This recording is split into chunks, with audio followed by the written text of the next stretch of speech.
NBC fires Matt Lauer over sexual misconduct allegation.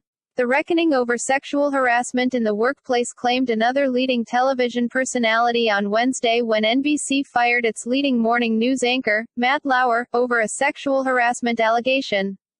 On Monday night, we received a detailed complaint from a colleague about inappropriate sexual behavior in the workplace by Matt Lauer, Andrew Lack, the NBC News president, said in a memo to the staff.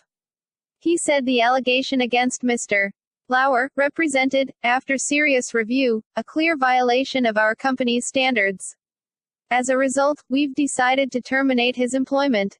While it is the first complaint about his behavior in the over 20 years he's been at NBC News, we were also presented with reason to believe this may not have been an isolated incident. Mr. Lauer's co-host, Savannah Guthrie, announced the news on Today, on Wednesday morning. Appearing on the verge of tears, Ms. Guthrie said, "All we can say is we are heartbroken, I'm heartbroken." She described Mr. Lauer as a dear, dear friend, and said she was heartbroken for the brave colleague who came forward to tell her story. Calling Mr. Lauer's dismissal part of a national reckoning, she continued, "How do you reconcile your love for someone with the revelation that they have behaved badly?" Mr. Lauer's termination was just the latest in a string of firings involving the very top stars in television news, coming after the terminations of Bill O'Reilly, from Fox News, last April and Charlie Rose, of CBS, earlier this month. But it also involves the most important part of the NBC News franchise, Today, which was a profit driver and highly rated morning program.